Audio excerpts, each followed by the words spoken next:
நாம இந்த வீடியோல அன்னூர் ஐயப்பன் கோயிலை பத்தியும் அங்க நடக்கிற சிறப்பு பூஜைகள் பத்தியும் தெரிஞ்சுக்கலாங்க. கோவை மாவட்டம் அன்னூர் தென்னம்பாளையம் ரோட்டிலே நீண்ட காலங்களாக எழுந்தருளி அன்பாளித்து இருக்கக்கூடிய ஸ்ரீ நஞ்சுண்ட விநாயகர் மற்றும் ஸ்ரீ ஐயப்பன் திருக்கோயிலானது இங்கு அமைந்துள்ளது.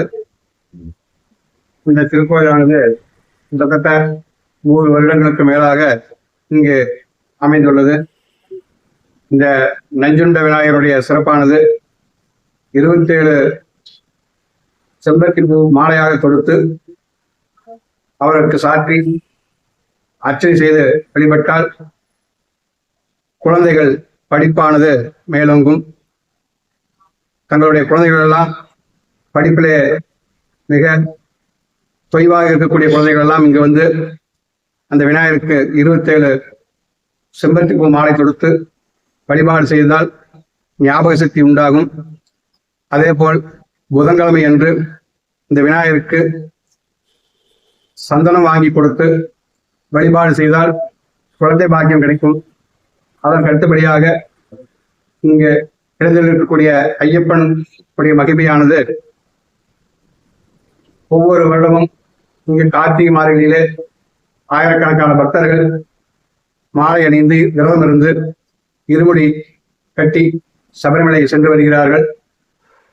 மேலும் இந்த திருக்கோயிலுடைய மகத்துவம் என்னவென்றால், திருமணம் ஆகாதவர்களுக்கு இங்கு தீபம் போட்டு வழிபாடு செய்தால் அவர்களுக்கு திருமணமானது நடைபெற இருக்கிறது.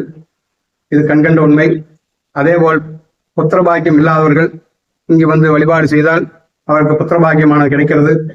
அதற்கு அடுத்தபடியாக நோய்வாய்ப்பட்ட அனைவருக்கும் இங்க 16 வகையான மூலிகை தயார் செய்து ஒன்று கலந்து சுவாமியிடத்திலே வைத்து பூஜை செய்தால் நோய் நொடியானது நிவர்த்தியாகிறது. மேலும் தங்களுடைய இல்லங்கள், புதிதாக கட்டக்கூடிய இல்லங்கள் பாதியில் நின்றுவிட்டால் அதற்குண்டான பரிகார பூஜைகள் இங்கு செய்து கொடுக்கப்படுகிறது என்பதை தெரிவித்துக் கொள்கிறோம். இது போன்ற சிறப்பான நிகழ்வெல்லாம் இங்கு கண்கூடாக நடந்துவிட்டிருக்கிறது. ஆகையால் அனைத்து பக்த மகாஜனங்களும் இதில் கலந்து கொண்டு யாராருக்கு எந்தெந்த வேண்டுதல் இருக்கிறதோ அதை பூர்த்தி செய்து ஐயப்பனுடைய அனுகிரகம் பெறுமாய் வேண்டி பிரார்த்திக்கிறோம்.